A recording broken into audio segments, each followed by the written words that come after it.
मोदी जी आपसे कह रहा हूं और मैं गृह मंत्री जी आपसे अमित शाह आपसे कह रहा हूं, कसदन तरीके से पे इनको लगाम लगाई जाए। ऐसा कोई मसला नहीं होना चाहिए। हमारे देश में अमन चैन होना चाहिए और अमन चैन आप ही करा सकते हैं, कोई नहीं करा कि आपके हाथ में पावर दिया अल्लाह ने। वरना आप जानते हैं कि अल्लाह का अजाब जब आता है तो अल्लाह की कुदरत की जब मार पड़ती है तो अच्छा बेकार हो जाता है। जैसे आपने तवारीख में पढ़ा होगा, तकब्बुर था रावण को लंका को जला के खाक कर दिया। तकब्बुर था नमरूद को, उसको तबाह बर्बाद करिए, कोई नाम लेने वाला नहीं है।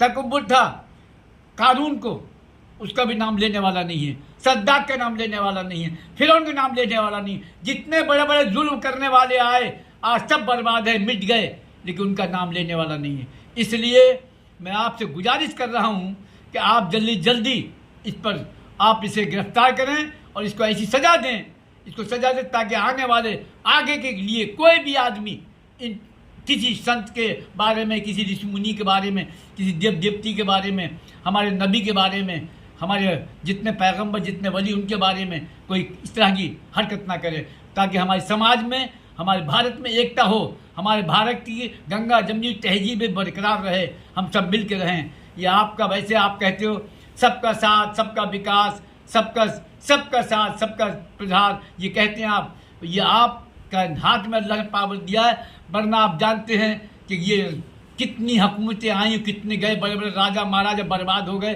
कोई नाम लेने वाला नहीं है। मेरी राय है आपसे मोदी जी, मैं आपको, आप मुझे भी जानते हैं, मैं आपको जानता हूँ, आप बहुत अच्छे हैं, बहुत अच्छा किरदार है आपका, अल्लाह ने इल्म दिया है, लेकिन आपको पावर दिया। अगर आपने अब भी इस पर कोई कार्रवाई नहीं की तो यकीन मानना इसका जवाब अल्लाह तुमसे बहुत सख्ती से लेगा। ये पहले समझ लें आप, क्योंकि बहुत सख्ती से इसका जवाब लेगा अल्लाह आपसे। मेरी आपसे गुजारिश है, और मैं तमाम जितने भी हमारे देश के लीडर हैं, समझदार लीडर हैं जो हमारे देश को लेकर चलते हैं, मैं श्री राहुल जी से मैं कहना चाहता हूँ, अभी तक मैंने कोई आपका बयान नहीं सुना है। राहुल साहब, आपका बयान कोई भी अभी तक नहीं आया। आप अपोजिट में हैं, आप संसद में भी ये आवाज़ उठा सकते हैं कि ऐसा क्यों हो रहा है, आप सब कुछ कर सकते थे, लेकिन आपने अभी तक कोई आवाज़ नहीं दिया, क्योंकि आप पर ये वाजिब नहीं है। ये भारत आपका नहीं है, ये हम जितने भी मुसलमान हैं ये आपके नहीं है। वोट हम सब देते हैं, हम चाहते हैं कि राहुल आगे बढ़ें, और आप कोई आवाज़ नहीं उठाते हमारी। मुसलमान कह के, आज तक मुसलमान कह के आपने कि मुसलमान पर जुल्म हो रहा है, ये तक की आवाज़ नहीं उठाई आपने।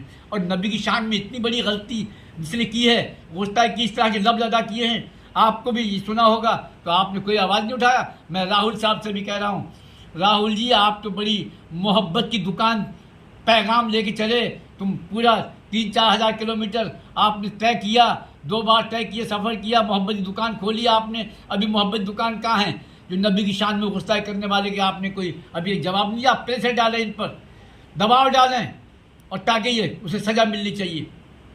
मेरे तमाम देशवासी जितने हमारे समझदार अमन पसंद लोग हैं, जितने भी हैं, चाहे हिंदू हो, मुसलमान हो, सिख हो, ईसाई हो, जितने अमन पसंद लोग हैं जो जानते हैं सूफी संतों के बारे में, जो जानते हैं नबी के बारे में, मैं आप सबसे कह रहा हूँ हम सब एक हो जाओ इस वक्त। और चाहे वो गुरु नानक के बारे में कोई लफ्ज़ कुछाई करे, या किसी के बारे में, या किसी राम के बारे में, लक्ष्मण के बारे में, किसी देवता के बारे में, हम सब एक हो जाए और एक आवाज़ उठाएं। ऐसे जालिमों को फौरी जल्दी ने गिरफ्तार करके उन्हें सज़ा ऐसी दी जाए, इसको सज़ा मौत होनी चाहिए। इसने पूरी हिंदुस्तान में आग लगा दी, और जो वो रामगिरी है उसको भी अभी तक गिरफ्तार नहीं किया, उस पर की भी आवाज़ उठाएं। जितने भी लोग हैं इंसान, जितने भी इंसान इंसाफ पसंद है, अमन पसंद लोग हैं हमारे हिंदुस्तान के, हमारे भारत के, मैं सबसे गुजारिश करता हूं कि अब भी अगर आप एकता नहीं हुए, अब भी आपने अमन चैन के लिए कदम नहीं उठाया, तो आगे कौन उठाएगा? हमारे आने वाले बच्चों के लिए, आगे आने वाली नस्ल के लिए क्या आवाज़ जाएगा, क्या जहन में जाएगा उनके?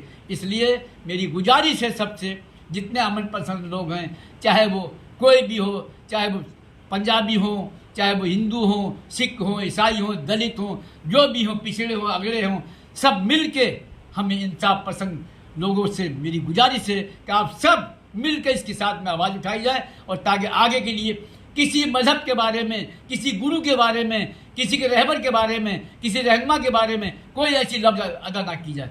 ये मेरी गुजारिश है, सबसे गुजारिश है। ये पहले खूब सुन लें, और मैं मैं कह रहा हूँ, फिर कह रहा हूँ मोदी जी से, अल्लाह ने आपके हाथ में ये कुर्सी दी है आपके पास, आप अभी उठाएं और इसको फौरी ऑर्डर करें, इसे गिरफ्तार करके और इसे कड़ी से कड़ी सज़ा हो।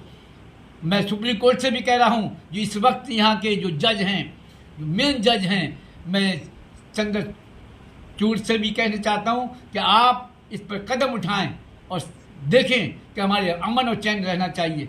मैं जल्दी आप इस पर कदम उठाएं और गौर करें कि हमारे हिंदुस्तान में दंगा फसाद ना हो। मेरी गुजारिश सबसे अमन पसंद वालों से कि आप आगे बढ़ें और इसके खिलाफ आवाज़ उठाएं ताकि हमारे हिंदुस्तान में अमन चैन रहे। मैं तमाम हमारे महाराष्ट्र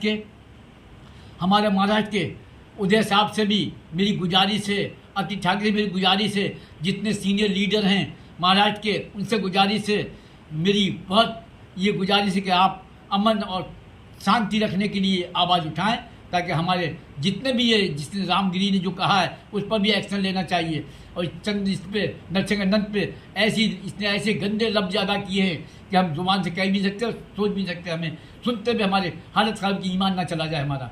इसलिए क्योंकि हम तमाम जो इंसाफ पसंद हैं वो सब कुछ बर्दाश्त कर सकते हैं, लेकिन नबी की शान में गुस्ताखी बर्दाश्त नहीं कर सकते। हम कुर्बान हो सकते हैं, हमारी औलाद कुर्बान हो सकती है, लेकिन नबी की शान में गुस्ताखी बर्दाश्त नहीं हो सकती।